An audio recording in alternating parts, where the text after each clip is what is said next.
अवधूत चिंतन श्री गुरुदेव दत्त श्री स्वामी समर्थ महाराज की जय. हरे कृष्ण. गीता जयंतीनिमित्त सर्व स्वामी भक्तांना नमस्कार. खास आपल्यासाठी आपण हरिभक्तीपरायण मीराताई शेंडगे यांचे विचार ऐकणार आहोत. तत्पूर्वी आपण त्यांचा थोडक्यात परिचय करून घेऊयात.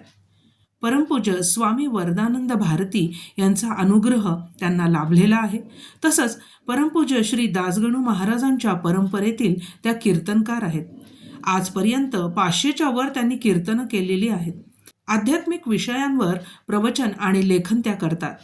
शिवाय श्री विष्णू सहस्त्रनाम स्तोत्र चिंतन आणि विवरण हा 900 पृष्ठांचा ग्रंथ प्रकाशित आहे. अतिशय सुरेख असा हा ग्रंथ आहे. सर्व वाचकांनी आपल्या संग्रही ठेवावा असाच आहे. गीता धर्म मंडळ पुणे येथून कंठस्थ गीता परीक्षा प्रथम श्रेणीत त्या उत्तीर्ण आहेत.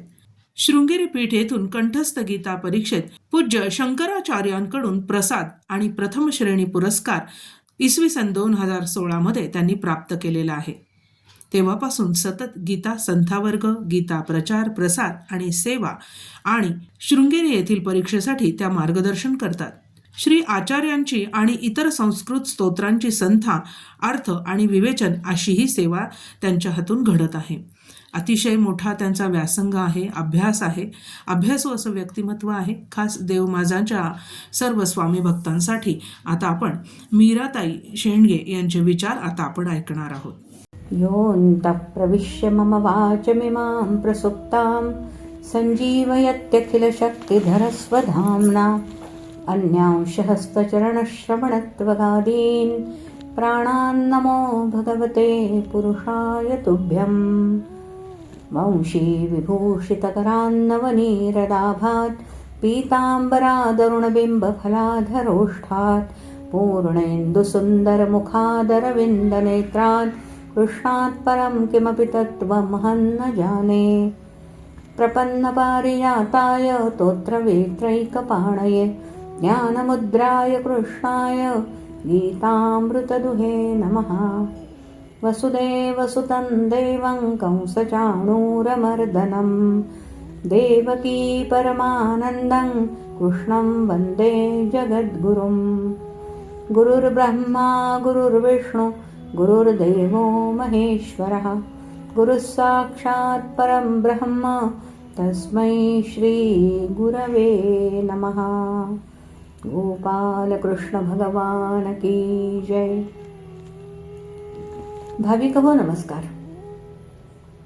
आज गीता जयंती, मोक्षदा एकादशी. अतिशय पवित्र असा दिवस आहे आजचा. साधकांसाठी एक उत्तम असा मुहूर्त आज आहे. आपल्या भारतीय संस्कृतीमध्ये आपण केवळ देवतांच्या किंवा काही श्रेष्ठ व्यक्तींच्याच जयंत्या साजऱ्या करतो असं नाही आहे. तर विशिष्ट ग्रंथांचं अवतरण किंवा ग्रंथपूर्ती ज्या दिवशी झाली ते दिवसही आपण साजरे करतो, स्मरणात ठेवतो, त्यांची जयंती साजरी करतो. उदाहरण सांगायचं झालं तर ज्ञानेश्वरी जयंती आहे, दासबोध जयंती आहे. हे ग्रंथ अतिशय श्रेष्ठ मानतो आपण. नव्हे, ते ग्रंथ म्हणजे त्या संताची किंवा ज्या लेखकाने तो ग्रंथ लिहिलेला आहे त्याची ती वाङ्मयीन मूर्ती आहे असं आपण मानतो.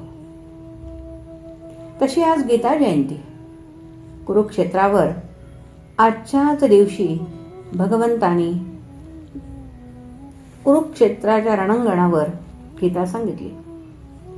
आता ही गीता नेमकी काय आहे, हिची निर्मिती कशी झाली, हिची पार्श्वभूमी काय आहे, पूर्वपीठिका काय आहे, हे एकदा आपण जरा समजावून घेऊया. गीता ही भगवान गोपाल कृष्ण व पार्थ अर्जुन यांच्यामध्ये झालेला पुण्यकारक, पवित्र, रहस्यमय आणि गूढ असा संवाद आहे बरं का. विश्वसाहित्यामध्ये भगवद्गीतेचं स्थान अतिशय अद्वितीय आहे, अलौकिक आहे. या विश्वामध्ये खरं म्हणजे हजारो ग्रंथ, कोट्यावधी ग्रंथ लिहिले गेले, यापुढेही लिहिले जातील.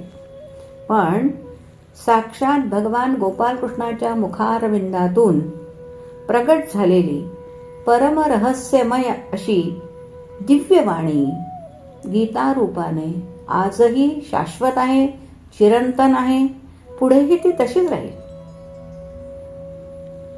गीतेमध्ये 18 अध्याय आणि 700 श्लोक आहेत. या 700 श्लोकांच्या छोट्याशा ग्रंथामध्ये भगवंताने आपल्या हृदयातील विलक्षण भाव व्यक्त केलेले आहेत बरं का, ज्यांचा पार किंवा अंत आजपर्यंत सर्वार्थाने किंवा परिपूर्णतेने कुणालाही लागलेला नाही. गीता का अर्थ गोविंद जाने असं एक म्हटलं जातं. ते अगदी यथार्थ आहे. आजपर्यंत गीतेवर विविध भाषांमधून असंख्य टीका लिहिल्या गेल्या, तरीही गीतेचं रहस्य आपल्याला पूर्णपणे उलगडलेलं आहे असा दावा कुणीही करत नाही. कुठे आली आहे ही गीता? आपण थोडं समजून घेऊया. पंचमवेद म्हणून मान्यता पावलेला महाभारत नावाचा जो ग्रंथ आहे, इतिहास आहे, तो महाकाव्य आहे. या ग्रंथामध्ये भगवद्गीतेचा समावेश आहे. या भगवद्गीतेचे संकलन करते महर्षी व्यास आहेत. या व्यासांचंही महात्म्य जे आहे ना, मोठेपण जे आहे ना, ते आपल्या लक्षात आलं पाहिजे, आपण लक्षात घेतलं पाहिजे. ते तत्वद्रष्टे आहेत. त्यांची बुद्धी अतिशय अलौकिक, असामान्य, कुशाग्र, चिंतनशील आणि प्रगल्भ अशी आहे बरं का. आता या गीतेची पूर्वपीठिका जर पाहायची झाली तर आपल्याला माहिती आहे की कुरुक्षेत्रावर कौरव आणि पांडव यांच्यामध्ये युद्ध सुरू झालं. हे युद्ध 18 दिवस चाललेलं होतं. कौरव पक्षाचे प्रथम सेनापती पितामह भीष्म आहेत. आता युद्धाच्या 10व्या दिवशी काय झालं की बाणांच्या अखंड वर्षावाने पितामह भीष्मांना या कौरवांच्या प्रथम सेनापतीला रथावरून खाली पाडण्यात आलं. त्यावेळी संजयाने, आता हे संजय कोण आहेत? हे धृतराष्ट्राचे मंत्री आहेत बरं का. आणि त्यांनी हस्तिनापुरामध्ये जाऊन, जिथं धृतराष्ट्राचं राज्य आहे किंवा त्याची राजधानी आहे, त्या ठिकाणी जाऊन या संजयाने हे वृत्त भीष्माचार्य रथावरून पडलेले आहेत, हे जे वृत्त होतं, हे वृत्त धृतराष्ट्राला जाऊन सांगितलं. ते ऐकल्याबरोबर धृतराष्ट्राला अतिशय दुःख झालं आणि मग त्यांनी आदेश दिला संजयाला की तू मला आतापर्यंत, म्हणजे युद्धाच्या प्रारंभापासून आजपर्यंत, म्हणजे युद्धाच्या 10व्या दिवसापर्यंत जे जे काही घडलेलं आहे ना, ते सगळं तू मला सविस्तर सांग. सगळा वृत्तांत मला तू सांग. संजयाला हे सांगणं शक्य होतं का? होतं, कारण संजयाला दिव्य दृष्टी दिलेली बरं का व्यास महर्षींनी. आणि त्यामुळे ते एका विशिष्ट ठिकाणी जरी असले रणांगणावर, तरी त्यांना सगळ्या रणांगणातलं अगदी स्पष्ट दिसतंय. आणि धृतराष्ट्राने त्यांना आदेश दिल्याबरोबर या संजयाने सगळं बोलायला सुरुवात केली, सांगायला सुरुवात केली. महाभारताच्या 24व्या अध्यायापर्यंत हा सगळा 10 दिवसांचा वृत्तांत संजय धृतराष्ट्राला सांगतात आहेत. आणि भीष्म पर्वाच्या, जे महाभारतातलं महत्वाचं पर्व आहे, महाभारतातही एकूण 18 पर्व आहेत, त्यातलं हे भीष्म पर्व जे आहे ना, या भीष्म पर्वाच्या 25व्या अध्यायापासून भगवद्गीतेला प्रारंभ होतो. म्हणजे धृतराष्ट्राचा प्रश्न आहे त्या ठिकाणी, जो गीतेतला पहिला श्लोक आहे, आपल्याला माहिती आहे. धृतराष्ट्र विचारतोय संजयाला, धर्मक्षेत्रे कुरुक्षेत्रे समवेता युयुत्सवः मामकाः पांडवाश्चैव किम कुर्वत संजय. हा गीतेतला पहिला श्लोक, गीतेचा प्रारंभ. वास्तविक भगवद्गीता ही भगवान गोपालकृष्णांनी गायलेलं गीत आहे. गीत म्हणजे तरी काय हो? गीत म्हणजे उचंबळून, भावपूर्णतेने, उत्स्फूर्ततेने जे गायलं जातं ना त्याला गीत म्हणतात. आणि म्हणून भगवद्गीतम असं या ग्रंथाचं नाव असायला हवं होतं. पण गीता ही उपनिषदांचं सार असल्यामुळे आणि त्या गीतेमध्ये प्रामुख्याने ब्रह्मविद्या किंवा आत्मविद्या आपण त्याला म्हणतो, त्या विद्येचं प्रतिपादन असल्यामुळे आणि विद्या हा शब्द स्त्रीलिंगी असल्यामुळे गीतम या शब्दाचे स्त्रीलिंगी रूप विद्या असं केलं गेलं. आणि म्हणून श्रीमद भगवत गीता या नावाने हा जो ग्रंथ आहे हा प्रसिद्धीला आलेला आपल्याला दिसतोय. वेदांताचे जे 3 सर्वश्रेष्ठ ग्रंथ मानले जातात, उपनिषद, ब्रह्मसूत्र आणि भगवद्गीता, गीतेचा या प्रस्थान त्रयीमध्ये समावेश आहे. याचं कारण असे की उपनिषदांमध्ये जे सांगितलं गेलेलं आहे तत्वज्ञान, तेच तत्वज्ञान ब्रह्मसूत्र सांगतात सूत्र रूपाने, आणि ब्रह्मसूत्रांमध्ये जे सांगितलं गेलेलं आहे तेच भगवद्गीता सूत्र रूपाने किंवा सार रूपाने सांगते. वेदांमधला जो कर्मकांडाचा विचार आहे किंवा यज्ञाचा विचार आहे तोही गीता मांडते. उपनिषदांमध्ये जे आत्म्याचं तत्वज्ञान आलेलं आहे तेही गीता सांगते.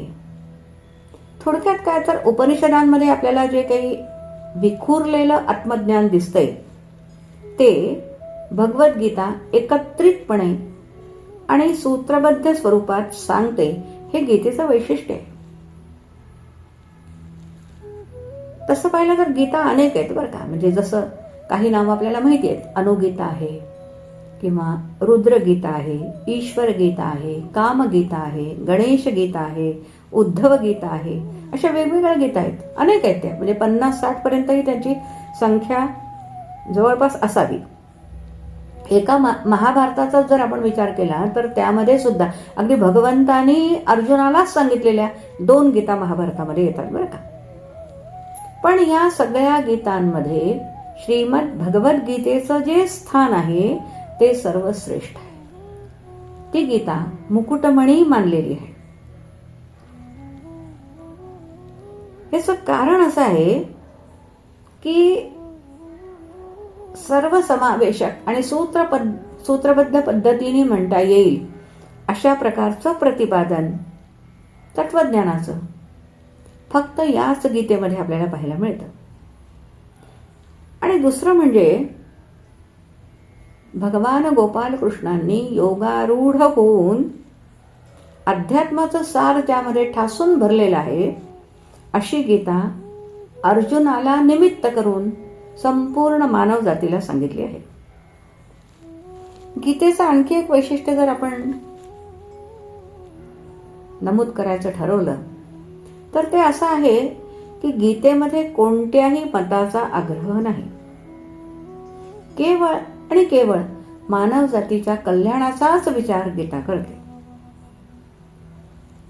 गीतेचा वाचक किंवा साधक कोणत्याही सिद्धांताला मानणारा असू देत, कोणत्याही संप्रदायाचा असू दे, कोणत्याही मताचा असू दे, पण आपलं कल्याण व्हावं ही इच्छा तर प्रत्येकाची असतेच ना. आणि भगवद्गीता नेमकं तेच करते. भगवद्गीतेचे चिंतन करणं हे प्रत्येक मानवाचं कर्तव्य आहे, परमकर्तव्य आहे. कारण भगवद्गीता हे मानवाचं, कोणत्याही मानवाचं, त्याच्या कल्याणाचं सर्वश्रेष्ठ असं साधन आहे. याचं कारण असं आहे की भगवान स्वतः गीतेचं महात्म्य सांगतात वाराह पुराणामध्ये बरं का. काय म्हणतात भगवान? गीताश्रयेहम तिष्ठामि गीता मे चोत्तमं गृहं गीता ज्ञानमुपाश्रित्य त्रिलोकान पालयाम्यहम. गीता हेच माझे सर्वश्रेष्ठ निवासस्थान असून मी गीता स्वरूपाने राहतो. गीतेमध्ये प्रतिपादित होणाऱ्या तत्वांच्या स्वरूपाने मी त्रिखंडाचे रक्षण करतो असं प्रतिपादन भगवान स्वतः करतात. यावरून हेच सिद्ध होतंय की भगवद्गीता हे भगवंताचे स्वरूप आहे. ती त्यांची वाङ्मयीन मूर्ती आहे. भगवंताचा ती श्वास आहे. भगवंताचं हृदय आहे. गीतेमध्ये एकही शब्द असा नाहीये की जो सदुपदेशाने रहित आहे. आणि मनोरंजक म्हणता येईल असा एकही शब्द या 700 श्लोकांमध्ये आपल्याला पाहायला मिळत नाही. आणि म्हणून गीता हा जो अद्भुत आणि अतिशय श्रेष्ठ असा जो ग्रंथ आहे, तो त्याचं वाचन, पठन, मनन, चिंतन जो करेल किंवा गीता जो आपल्या जीवनामध्ये उतरवेल त्याचं जीवन निश्चितच परिपूर्ण होईल, कृतकृत्य होईल असा अनेकांचा अनुभव आहे. ही 18 अध्यायांची जी गीता आहे ना, ही अखंड अद्वैत रूपी अमृताचा वर्षाव करणारी आहे. गीता महात्म्यामध्ये स्पष्ट म्हटलेलं आहे, सर्वोपनिषदो गावो दोग्धा गोपालनंदनः पार्थो वत्सः सुधीर भोक्ता दुग्धं गीतामृतं महत्. सर्व उपनिषदे जणू गायी आहेत. अर्जुन गायीचा बछडा आहे. प्रत्यक्ष परमेश्वराने त्या गायीचं दोहन करून गीतामृत रूपी दूध, ज्याची बुद्धी अतिशय कुशाग्र आहे, शुद्ध आहे, जो दैवी गुणसंपदेने युक्त आहे, अशा प्रियोत्तम अर्जुनाला ते प्रदान केलेलं आहे. हे गीतेचं महात्म्य. गीता सर्व शास्त्रमयी आहे. सर्व शास्त्रमयी यस्मात् तस्मात् गीता विशिष्यते असं म्हटलंय. म्हणजे काय तर गीतेमध्ये सर्व शास्त्रांचे सारे, भगवंताविषयीचा संपूर्ण विचार, मग त्यामध्ये भगवंताचे गुण आले, प्रभाव, भगवंताचं स्वरूप, तत्व, रहस्य, त्याबरोबरच मग कर्म, भक्ती, ज्ञान, उपासना, असे सर्व विषय आपल्याला भगवद्गीतेमध्ये एकत्रितरित्या पाहायला मिळतात, जे आपल्याला अन्य कोणत्याही ग्रंथामध्ये पाहायला मिळत नाही, एकत्रितपणे, बरं का. म्हणून गीता सर्व शास्त्रांमध्ये श्रेष्ठ आहे. गीतेचा आपण जर व्यवस्थितपणे श्रद्धा, भक्ती एकवटून श्रवण, पठण, चिंतन जर आपण केलं तर अन्य कोणत्याही शास्त्र ग्रंथाची किंवा त्या ग्रंथाचा अभ्यास करण्याची गरज आपल्याला पडत नाही, असंही गीतेचं महात्म्य सांगितलं जातं. गीता सुगीता कर्तव्या किमन्यै शास्त्र विस्तरैः या स्वयं पद्मनाभस्य मुखपद्माद्विनिसृता.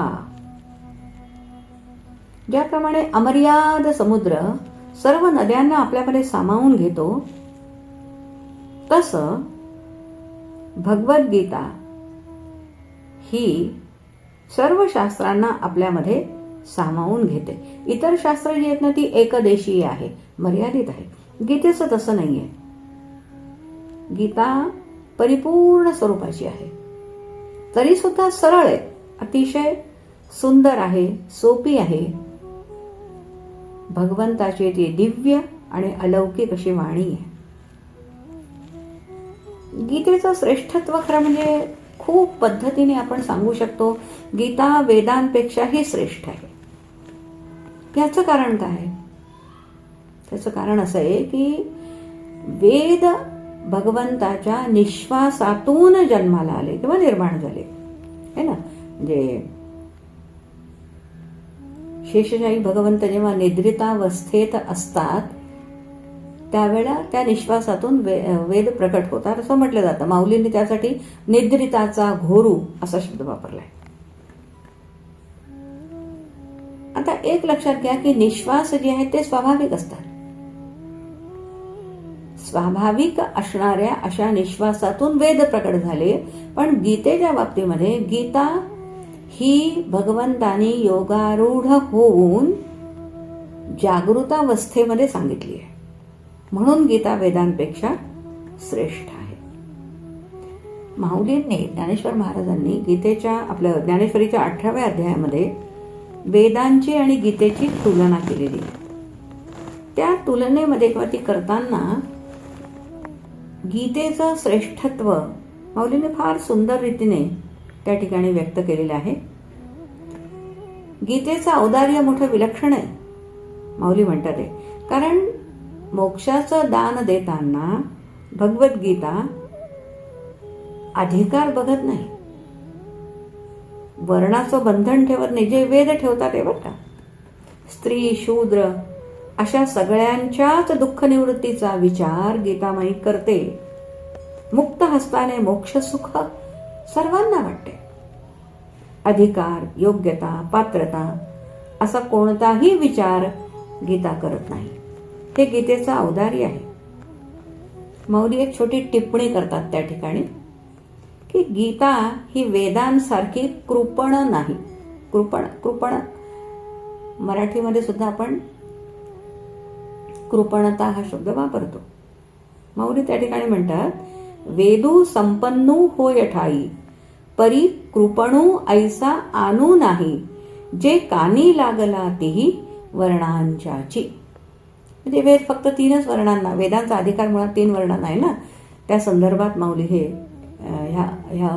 ओवी लिहितात, एकमेकांचं वर्णन करतात येत ना की वेद फक्त 3 वर्णांच्याच कानाला, म्हणजे 3 वर्णांनाच वेदांचा अधिकार आहे, 4थ्या वर्णाला नाही.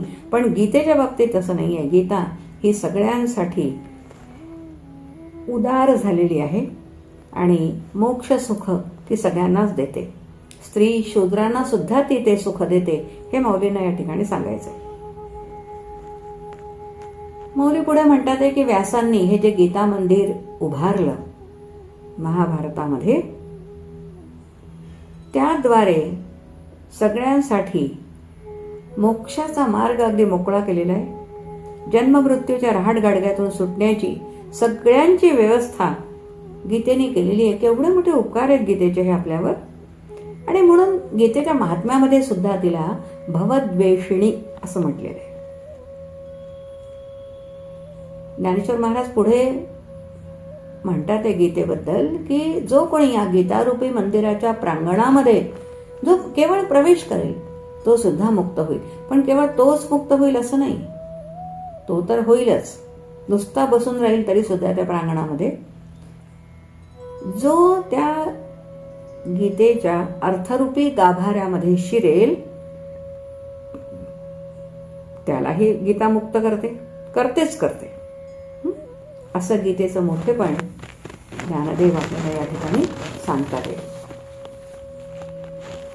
आता गीता ही जशी वेदांपेक्षा श्रेष्ठ आहे तशी ती गंगेपेक्षा श्रेष्ठ आहे, गायत्रीपेक्षा श्रेष्ठ आहे, असेही विचार महात्म्यांनी मांडले आहेत. त्यासाठी प्रमाणं पण दिलेली आहे. तात्पर्य काय तर अशा या श्रेष्ठ ग्रंथाचे आपण नित्य पठण करावे.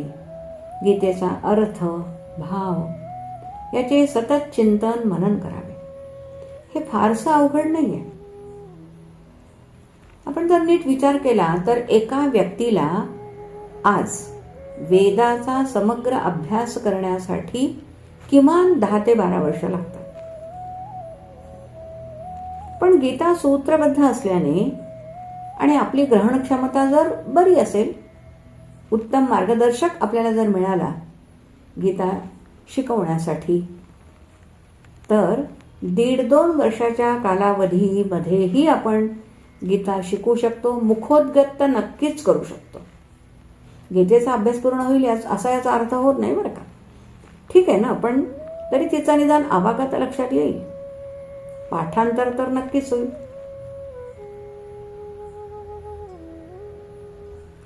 या गीता पठणाचे शारीरिक पातळीवरही विलक्षण लाभ आहेत बरं का. केवळ गीता पठणाचे अर्थ जरी नाही समजला तरी गीतेतल्या श्लोकांचं आपण नियमित उच्चारण केलं तर उत्तम असा प्राणायाम आपल्याला होतो, वाणी शुद्ध होते, आपली स्वरयंत्रणा उत्कृष्ट कार्य करते, मूलाधार वगैरे इत्यादी जे काही षटचक्र आहेत आपल्या शरीरामध्ये त्यांच्यावर उत्तम प्रभाव होतो, परिणाम होतो, ते कार्यरत होतात.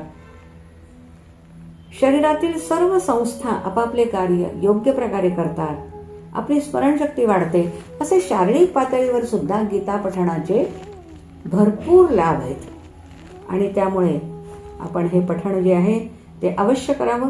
आज आपल्याला पाहायला मिळतं की गीता धर्म मंडळ पुण्याचं किंवा गीता परिवार, चिन्मय मिशन, शृंगेरी पीठ यासारख्या संस्था फार मोठ्या प्रमाणात गीतेचा प्रचार प्रसार तर करतातच आहेत, पण गीतेच्या पाठांतरावरही त्यांचा भर आहे आणि पाठांतर करून घेण्याचं कार्यही मोठ्या प्रमाणामध्ये या संस्थांचं सुरू आहे. गीतेच्या पाठांतराला निश्चितच महत्त्व आहे. अर्थाचा विचार वा अभ्यास नंतरही आयुष्यभर करता येतो, पण गीतेचे श्लोक लहानपणीच कंठस्थ करावे, करवून घ्यावे, ते आपल्या नित्य पठणात असावे. याचं आणखी एक कारण असं आहे की गीता मंत्ररूप आहे. म्हणजे गीतेतला प्रत्येक श्लोक मंत्र म्हणून सांगितला आहे. त्या प्रत्येक श्लोकाची फलश्रुती म्हणजे प्रत्येक अध्यायाची तर आहेच आहे फलश्रुती, म्हणून प्रत्येक श्लोकाची पण फलश्रुती आहे. आणि त्याप्रमाणे काही श्लोक मंत्र म्हणून सुद्धा एक ती मंत्ररूपी साधना म्हणून सुद्धा महात्म्यांकडून सांगितली जाते. लौकिक आणि पारलौकिक अशा दोन्ही प्रकारची फळं आपल्याला गीतेच्या पठणाने नक्कीच मिळतात. तर गीतेच्या बाबतीमध्ये एक शंका, तसे तर काही आक्षेप आहेत, नाही असं नाही, तो आपला काही याचा विषय नाही आहे. गीतेचा महात्म्यावरच आपल्याला आज आपलं लक्ष केंद्रित करायचं आहे. पण एक शंका मात्र अनेकांकडून व्यक्त केली जाते, त्याचं थोडंसं निरसन करण्याचा प्रयत्न करूया. कोणती ती शंका? तर गीता द्वापार युगात सांगितली गेली है ना, म्हणजे आज जवळपास 5000 वर्षांपेक्षाही जास्त कालावधी होऊन गेलेला आहे. आम्ही आज कलियुगात राहतोय.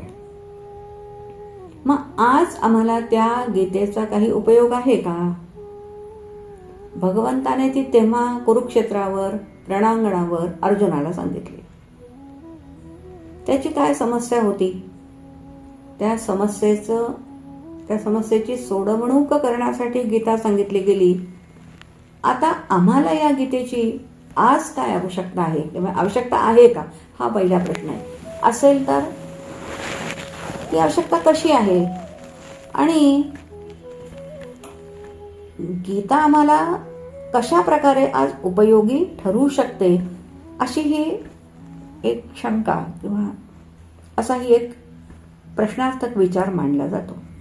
आता इथं आपण एक गोष्ट लक्षात ठेवली पाहिजे की भगवद्गीता पुरातन आहे म्हणून ती निरुपयोगी नाही, कालबाह्य तर नाहीच नाही. उलट आजही प्रत्येक मानवाचं जीवन विकसित करण्यासाठी अतिशय श्रेष्ठ अशी आचारसंहिता आपल्याला गीतेमध्ये मिळते. आजचा काळ जर आपण लक्षात घेतला तर आपल्याला असं दिसतंय की विज्ञानाच्या साहाय्याने मानवाने आपल्या जीवनामध्ये आज फार मोठी क्रांती केलेली. आजचं जे जीवन आहे आधुनिक मानवाचं, ते अनेक सुखसोयींनी समृद्ध झालंय, प्रगत झालेलं आहे, सुलभ झालेलं आहे. बुद्धिवादी माणसाने आज भौतिक प्रगतीचं शिखर गाठलेलं आहे असंही म्हणायला काही हरकत नाही. ही झाली एक बाजू.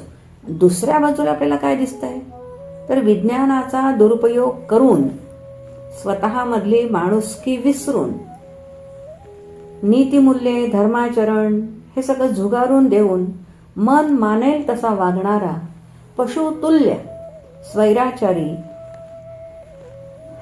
असाही मनुष्य आज आपल्याला समाजामध्ये पाहायला मिळतो. भौतिकदृष्ट्या त्याचा उत्कर्ष झालेला असला तरी अंतरंगाने त्याचे अधःपतनच झाले. माणुसकी, प्रेम, श्रद्धा, त्याग, सेवा या श्रेष्ठ मूल्यांचा झपाट्याने ऱ्हास होताना आपल्याला दिसतोय. अशा मानवाचा विकास, उन्नती कशी साधायची हा प्रश्न सत्पुरुषांनाही पडलेला आहे. आणि मग अशा वेळी सर्वच सत्पुरुष एकमुखाने मार्गदर्शनासाठी गीतेकडेच बोट दाखवितात. त्यांचा असा दावा आहे की गीताच या बाबतीमध्ये आपल्याला प्रभावीपणे या मानवांच्या प्रवृत्तीमध्ये बदल घडवून आणण्यासाठी समर्थ आहे. विश्वामध्ये अनेक ग्रंथ आहेत, अनेक विषयांवर आहेत. निरनिराळ्या प्रकाराने ते बाह्य विषयांचं ज्ञानही देतात. पण यापैकी एकही ग्रंथ असा नाहीये की जो मनुष्याच्या अंतःकरणामध्ये ज्या पाशवी प्रवृत्ती आहेत त्यांचा नाश करून त्याच्या ठिकाणी सद्गुणांचा, श्रेष्ठ नीतिमूल्यांचा उत्कर्ष करू शकेल प्रभावीपणे आणि त्याला सद्विचार, सदाचार यामध्ये प्रवृत्त करू शकेल परिपूर्णतेने किंवा प्रभावीपणे, असा ग्रंथ आपल्याला दिसत नाही. फक्त गीताच हे करू शकते असं सत्पुरुषांचं मत आहे. आणखीन एक गोष्ट आहे जी आपण लक्षात घेतली पाहिजे की माणसाची एक स्वाभाविक प्रवृत्ती आहे. तशा तर अनेक स्वाभाविक प्रवृत्ती आहेत, पण त्यातली एक महत्वाची आपल्याला आज बघायची आहे आणि ती म्हणजे मी सुखी व्हावे. प्रत्येकाला असं वाटतंय. ही सहज स्वाभाविक अशी प्रवृत्ती आहे. संपूर्ण मानवी जीवन जे आहे ना ते या सुखाच्या ध्येयाने प्रेरित होऊन आज अतिशय गतिमान झालेलं आहे.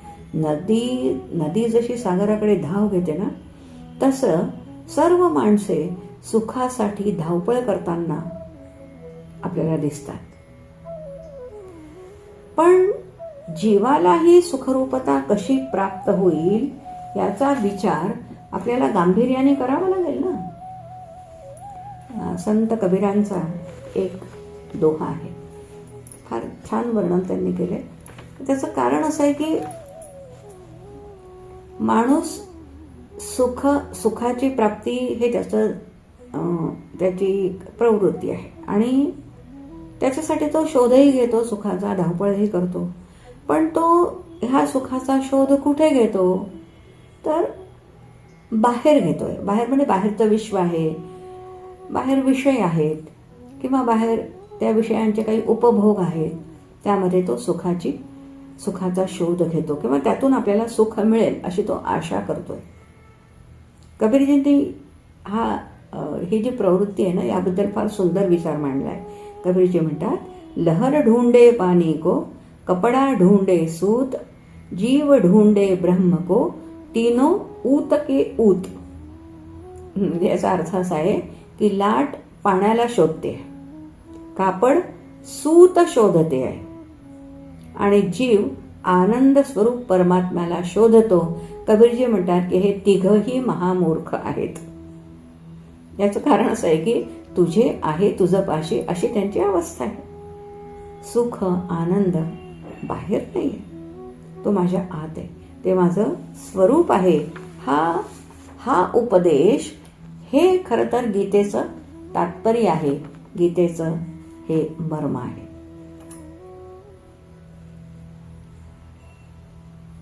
गीतेमध्ये असे अनेक उपाय सांगितले आहेत की ज्यामुळे मनुष्य आपली सांसारिक कर्तव्य कर्म सगळ्या प्रकारची व्यवस्थित पार पाडू शकतो आणि त्याबरोबरच तो परमात्म प्राप्तीचं जे ध्येय आहे तेही तो साध्य करू शकतो.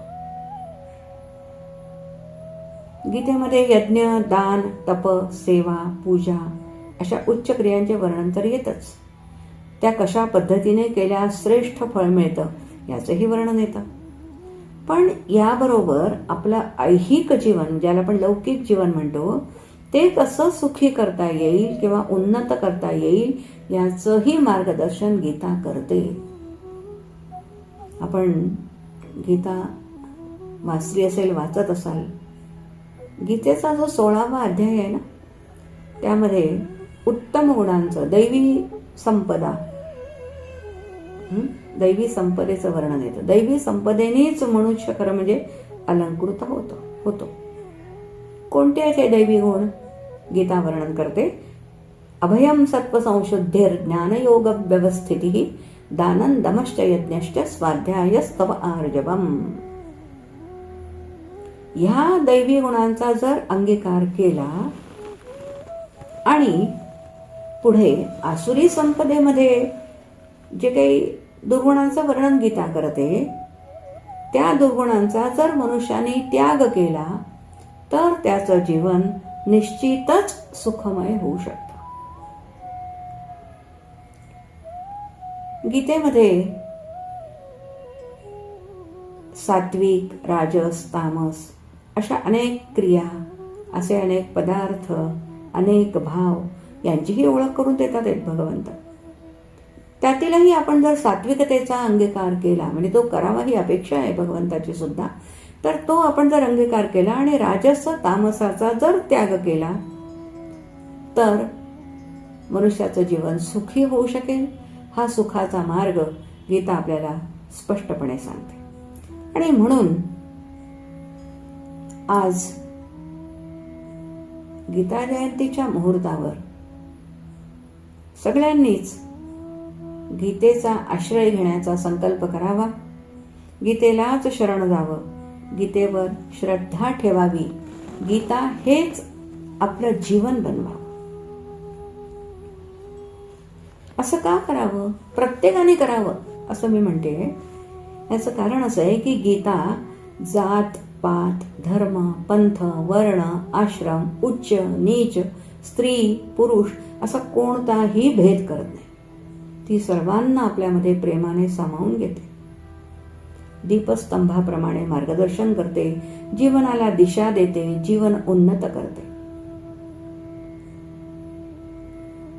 एक गोष्ट अगदी सत्य आहे की श्रद्धेने, भक्तिभावाने चिंतन केलं गेलं गीतेचं तर ते करणाऱ्याला गीता अत्यंत गूढ असे रहस्य सुद्धा उलगडून दाखवते.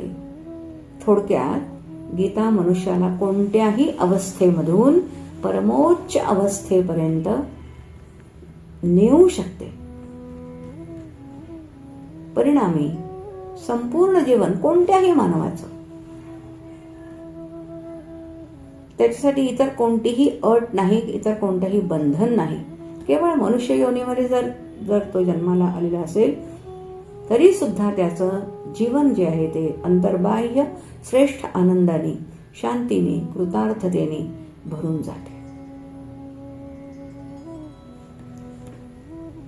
गीतेच्या बाबतीत काही शंका घेतल्या जातात, काही आक्षेपही घेतले जातात. मी मगाशी म्हटल्याप्रमाणे काही गैरसमजही आहेत. म्हणजे तसं तर ते पूर्ण अध्यात्मशास्त्राबद्दलच आहेत की अध्यात्मशास्त्र माणसाला निष्क्रिय बनवते. तसं नाहीये. गीतेच्या बाबतीत एक गोष्ट आपण लक्षात ठेवली पाहिजे की गीता माणसाला कर्माला प्रवृत्त करते. कर्मत्याग करायला गीता कुठेही सांगत नाही. उलट ते कर्म कसे करावे याचे नेमके मार्गदर्शन करते. कितीतरी वचन आपण प्रमाण म्हणून सांगू शकतो गीतेतले. जसं स्वकर्मणातमभ्यर्च सिद्धिं विंदति मानवः किंवा स्वे स्वे कर्मण्यभिरतः संसिद्धिं लभते नरः किंवा नियतं कुरु कर्मत्वं कर्मज्यायो ह्यकर्मणः तस्मादसक्तः सततं कार्यं कर्म समाचर किंवा स्वभावनियतं कर्म कुर्वन्नाप्नोति किल्बिषम्. ही गीतावचने मनुष्याला नियत कर्माच्या अनुष्ठानासाठी प्रवृत्त करतात. कर्म टाकून देण्यापेक्षा किंवा ते कर्म बदलवण्यापेक्षा त्यामागील वृत्तीचा विकास करण्यास सांगतात. मला एक सांगा की याच्यासाठी पण प्रमाण आहे ना आपल्याकडे. गीतेच्या उपदेशाचा अर्जुनावर काय परिणाम झाला? आपण जर नीट गीता अभ्यासली, पाहिली, तर आपल्या लक्षात येईल की गीता सांगण्याच्या पूर्वी अर्जुनाची अवस्था कशी होती. गीतेचा पहिला अध्याय बघा आपण. विसृज्य सशरम चापम शोक संविघ्न मानसा, हा पहिल्या अध्यायातला शेवटचा श्लोक आहे. काय केलं अर्जुनाने? धनुष्य टाकून दिलं, भगवंताला सांगितलं की मी काही लढणार नाही, आणि तो रथामध्ये खाली बसला. अर्जुन विषाद योग, गीतेतला पहिला अध्याय. आणि आता नंतर भगवंताने त्याला गीता सांगायला सुरुवात केली. 18 अध्याय गीता सांगून झाली. त्यानंतर त्या उपदेशाचा अर्जुनावर काय प्रभाव झाला, काय परिणाम झाला, त्याच्या वृत्तीमध्ये काही बदल झाला का, हे आपण जर बघितलं तर एकदम उलट अशी त्याची प्रतिक्रिया 18व्या अध्यायामध्ये पाहायला मिळते. जो अर्जुन रथाच्या खाली बसला होता, मी लढत नाही असं म्हणला होता, तोच अर्जुन भगवंताला म्हणतोय, नष्टो मोह स्मृतिर्लब्धा त्वत्प्रसादान मयाच्युत स्थितोऽस्मि गतसंदेहः करिष्ये वचनं तव. हा गीतेचा प्रभाव आहे. अर्जुन युद्धाला सज्ज झालेला आहे. म्हणजे गीतेचा परिणाम आपण लक्षात घेतला पाहिजे. तो परिणाम जेव्हा आपण लक्षात घेऊ त्यावेळेला आपल्याला हे मान्यच करावं लागतं की गीता आमच्यासाठी आजही निश्चितच श्रेष्ठ असा आदर्श आहे. आणखीनही एका अंगाने आपण भगवद्गीतेचा विचार करणार आहोत. तोही मुद्दा खूप लक्षणीय आहे बरं का. गीतेचा उपक्रम म्हणजे प्रारंभ धर्म या शब्दाने आहे ना. पहिला श्लोक आपल्याला माहिती आहे, धर्मक्षेत्रे कुरुक्षेत्रे समवेता युयुत्सवा. धर्म हा शब्द गीतेच्या सुरुवातीला येतो. आणि गीतेचा जो उपसंहार आहे म्हणजे सांगता जी गीतेची होतीये ती मम या शब्दाने होते. शेवटचा श्लोक गीतेतला, यत्र योगेश्वर कृष्णो यत्र पार्थो धनुर्धरः तत्र श्रीर्विजयो भूतिर् ध्रुवा नीतिर्मतिर्मम.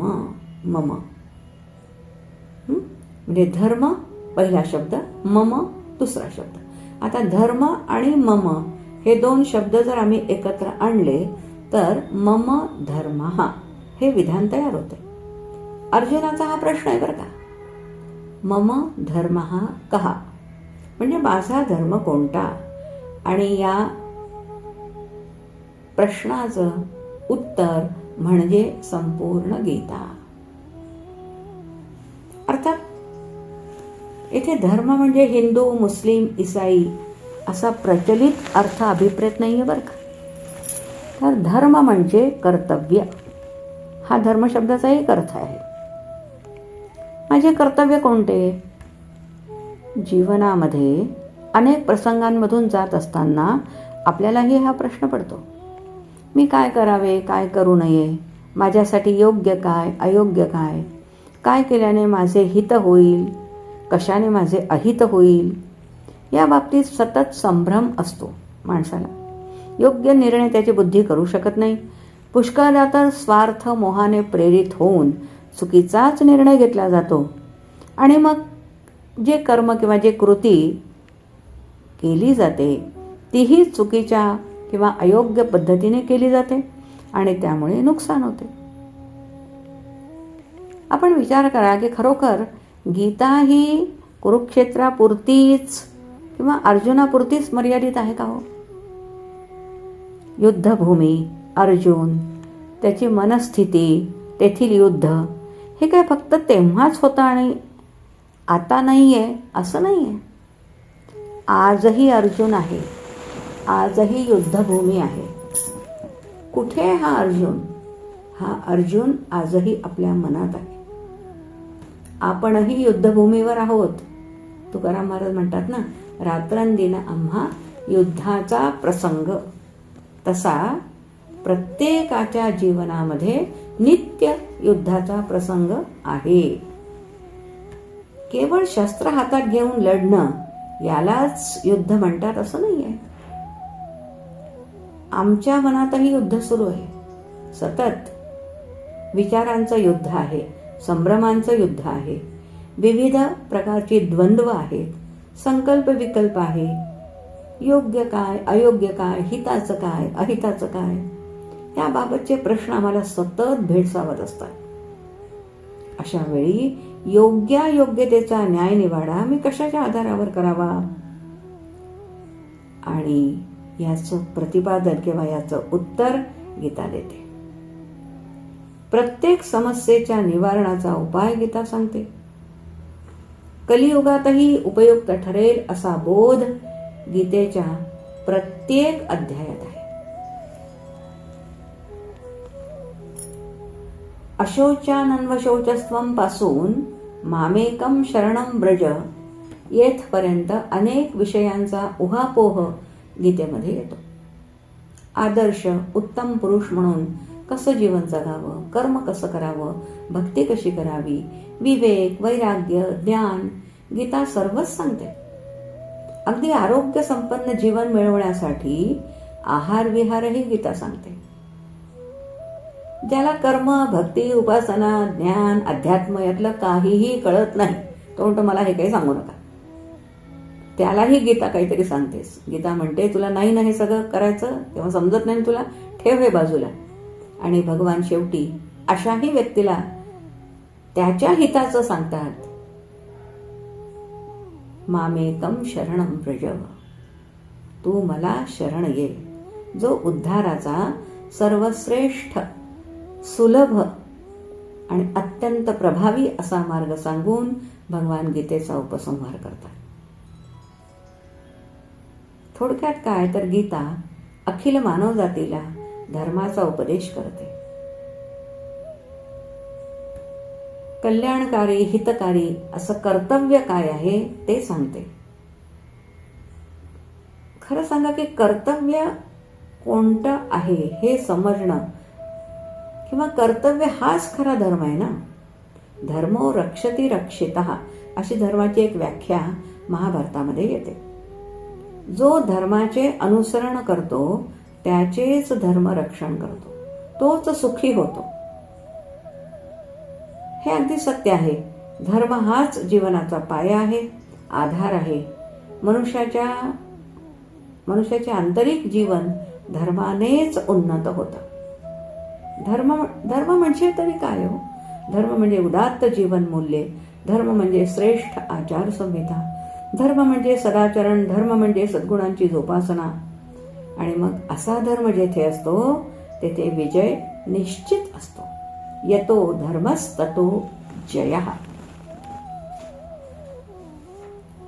धर्म या शब्दाचा कर्तव्याचा एक अर्थ आपण पाहिला यापूर्वी. तसा धर्म शब्दाचा स्वरूप असाही एक अर्थ आहे. प्रत्येक वस्तूला प्रधान व गौण असे दोन धर्म असतात. गौण धर्म जो आहे ना वस्तूचा तो सतत बदलत असतो, पण प्रधान धर्म जो आहे तो कधीच बदलत नाही. त्याच्याशिवाय वस्तू अस्तित्वात राहूच शकत नाही. तोच त्या वस्तूचा स्वभाव असतो किंवा स्वधर्म, त्याला स्वधर्म म्हणतात. उदाहरण घ्यायचं झालं तर जसं साखर. आता साखर कोणत्याही रंगामध्ये किंवा रूपामध्ये, म्हणजे खडी साखर, पिठी साखर अशी असू शकते, पण तिची गोडी मात्र कधीच बदलत नाही. म्हणून गोडपणा हा साखरेचा स्वधर्म आहे. आता गीतेमध्ये माझा धर्म कोणता, म्हणजेच माझं स्वरूप काय आहे, हा अर्जुनाचा प्रश्न आहे. गीतेमध्ये आपल्या जीवनामध्ये, व्यवहारामध्ये म्हणूयात आपण, काही बाह्य गोष्टींच्या अनुषंगाने आपण बोलत असतो. जसं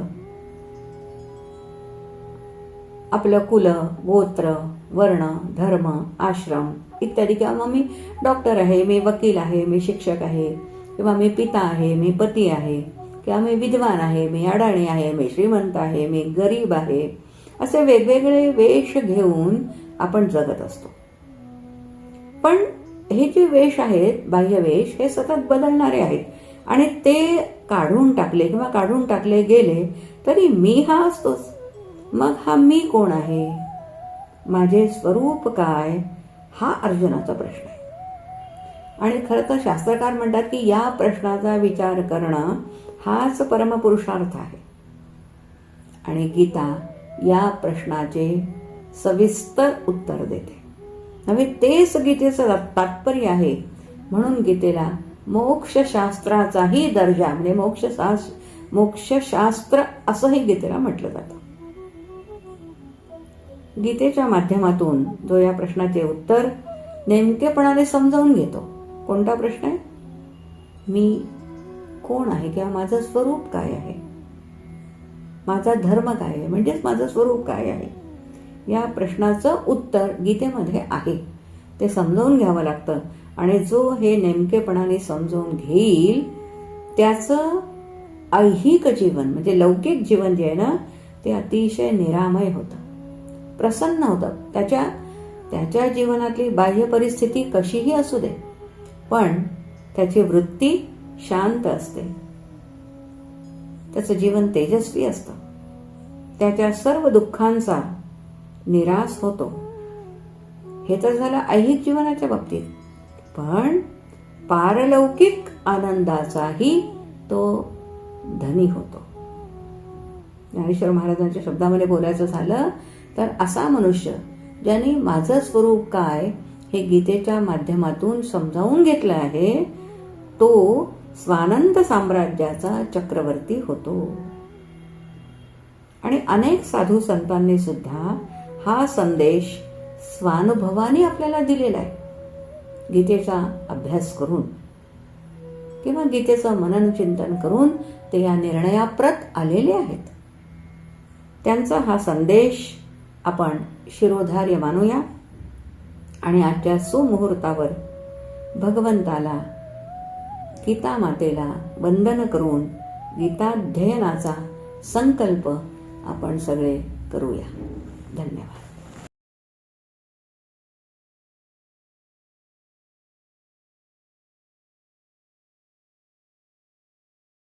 अध्यात्मावर अशीच माहिती मिळवण्यासाठी देव माझा चॅनलला सबस्क्राईब करा.